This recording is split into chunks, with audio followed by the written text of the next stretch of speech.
न्याय के लिए स्तुति गाएं। यहोवा के लिए एक नया गीत गाओ, क्योंकि उसने आश्चर्य कर्म किए हैं। परमेश्वर ने बहुत से महान काम किए हैं, महान और अनोखे और पवित्रता से परिपूर्ण काम किए हैं। अद्भुत कामों के परमेश्वर के पवित्र कामों के लिए निरंतर स्तुति के नए भजनों के साथ उसके नाम की और आश्चर्य कर्मों की महिमा करो। उसके दाहिने हाथ परमेश्वर का, सोचिए कि अभी हमारे देश के प्रधानमंत्री है, उनका राइट हैंड कौन हो सकता है? तो गृह मंत्री। उनके जगह पर यदि कोई व्यक्ति डिसीजन लेने वाला है तो गृह मंत्री। सोचिए कि परमेश्वर का दाहिना हाथ क्या है? परमेश्वर का दाहिना हाथ यीशु मसीह। यीशु मसीह ने कहा भविष्य में, पिलातुस के सामने कहा, भविष्य में तुम मानव पुत्र को परम प्रधान परमेश्वर के दाहिने ओर देखेंगे। दाहिने ओर का मतलब होता है उसकी ओर से प्रतिनिधि। ये है पावर ऑफ अटॉर्नी। आपको यदि पावर ऑफ अटॉर्नी दे दी गई है कि आपसे ये संपत्ति के मालिक आप हैं, आप इसके मालिक नहीं है, लेकिन आपको पावर ऑफ अटॉर्नी दे देगी कि इसके लिए, इस जमीन पर जो कुछ भी करने के लिए आपके पास लीगली सारे अधिकार हैं। आप इसको बेच दो या कुछ भी करो, आपके पास में वो अधिकार है। तो यीशु मसीह दाहिने हाथ होने का मतलब दूसरा है कि ये भी है उसका प्रतिनिधि या उसका उत्तराधिकारी। तो परमेश्वर के वचन में लिखा है उसके दाहिने हाथ और पवित्र भुजा ने उसके लिए उद्धार किया है। Glory to God. परमेश्वर का दाहिना हाथ यीशु मसीह है और परमेश्वर की पवित्र भुजा पवित्र वचन और पवित्र आत्मा है।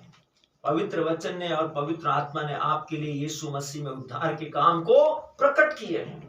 बहुत स्पष्ट परमेश्वर का वचन है। वचन में लिखा है यहोवा ने अपना किया हुआ उद्धार प्रकाशित किया है। उसने अन्य जातियों की दृष्टि में अपनी सत्य निष्ठा प्रकट की है, अपने पवित्र सत्य जीवन को प्रकट किया है इस विश्व के लोगों के सामने, उन लोगों के सामने जो अविश्वासी थे, जो प्रकाश में नहीं थे, जो उद्धार के प्रकाश में नहीं थे, उन पर उसने अपने प्रकाश को प्रकट किया, जो अंधकार में भटक रहे थे। इसलिए कहा है अंधकार में भटकने वालों के लिए ज्योति का उदय हुआ है। परमेश्वर का वचन बहुत स्पष्ट रीति से कहता है अंधकार में भटकते हुए लोगों ने परमेश्वर की महती हुई ज्योति को देखा, और वो क्या है? वो है प्रभु यीशु मसीह, वह है सत्य का प्रकाश।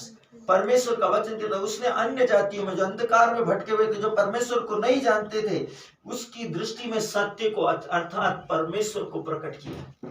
वचन कहता है सत्य क्या है? सत्य है मेरा वचन सत्य है। उसने कहा सत्य मैं ही हूं। परमेश्वर के वचन को, परमेश्वर को उसने प्रकट किया। उसने इस्राएल के घराने पर अपनी करुणा और सच्चाई की सुधि ली। जो प्रतिज्ञा आदम से लेकर चले आ रही थी, उस प्रतिज्ञा की सुधि ली उसने। जिस प्रतिज्ञा के अनुसार कहा गया था कि मैं तेरे और स्त्री के वंश के बीच में शत्रुता उत्पन्न करूंगा और स्त्री की संतान तेरे संतान को कुचलेगी, तेरे सिर को कुचलेगी। परमेश्वर के वचन में लिखा उसने इस्राएल के घराने पर अपनी करुणा, अपनी की हुई प्रतिज्ञाओं और अपने वचनों की सच्चाई की सुधि ली, और पृथ्वी के सब दूर दूर इस विश्व के सब लोगों तक देशों ने हमारे परमेश्वर के उद्धार को देखा। सारे विश्व के लिए उसने कहा जाओ और सब जाति को राज्य का सुसमाचार सुनाओ। जो विश्वास करेगा और बपतिस्मा ग्रहण करेगा वो उद्धार पाएगा। जो कोई जिस पृथ्वी के सीमांतों से 3 राजा आए थे, वे विश्व के प्रतिनिधित्व कर रहे थे। उस समय विश्व के वो 3 कोनों से आने वाले राजा जो अफ्रीका से थे, यूरोप से थे और एशिया से थे, यही 3 महाद्वीप थे उस समय विश्व में। और इन तीनों महाद्वीपों का प्रतिनिधित्व करने वाले, मतलब पूरे विश्व का प्रतिनिधित्व करने वाले 3 राजा अपने अपने स्तर से अपना सर्वस्व प्रभु के चरणों में लेकर आए। बाइबल बहुत स्पष्ट रीति से कहती है और पृथ्वी के सब दूर दूर देशों ने हमारे परमेश्वर के उद्धार को देखा। वे आए थे यीशु मसीह के पास गौशाले में और मवेशियों के मलमूत्र के स्थान में उन्होंने घुटने टेके, पर राजा होने के बाद भी उन्होंने घुटने टेके और उस चरनी में लेटे हुए बालक को, जिसकी माता और पिता इस बात से अनजान थे कि यह क्या हो रहा है, इतने बड़े बड़े राजा, यह एक रहस्य है मेरे प्रियो। वे उसके सामने झुके हुए थे, क्योंकि वचन में लिखा है वो राजाओं का राजा और प्रभुओं का प्रभु है। परमेश्वर सर्वशक्तिमान का वचन कहता है, उसने कहा हे सारी पृथ्वी के लोगों यहोवा की जय जयकार करो, उत्साह पूर्वक, आनंद पूर्वक, सत्यनिष्ठा से भरकर, धार्मिकता से परिपूर्ण होकर परमेश्वर का जय जयकार करो और उसका भजन गाओ। नित्य प्रार्थना, आराधना और भजन स्तोत्र के द्वारा उसकी स्तुति करो। प्रतिदिन, प्रत्येक पल, प्रत्येक क्षण, जहां कहीं आप है, आपको परमेश्वर सामरी स्त्री के समान कहता है कि सच्चे आराधकों के समान आत्मा और सच्चाई से परमेश्वर की आराधना करो।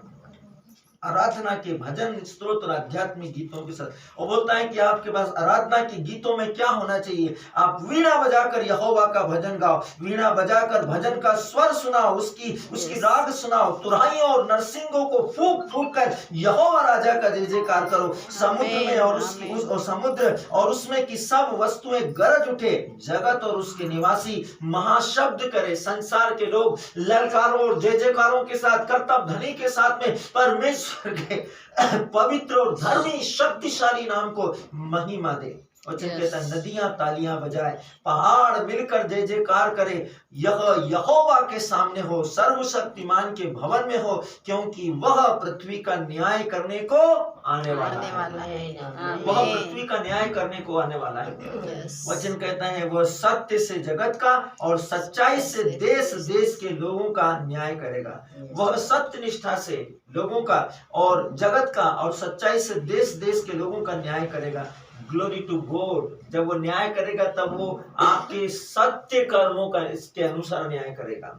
जब वो न्याय करेगा तब वो देशों में भी उन सच्चाइयों के कामों को देखेगा, उन लोगों के जीवन में कि इनमें सच्चाई क्या है।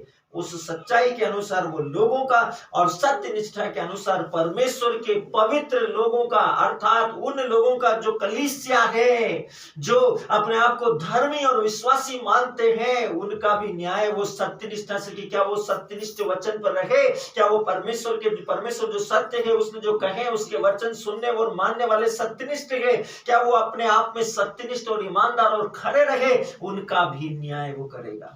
Glory to God. सांता मखांदा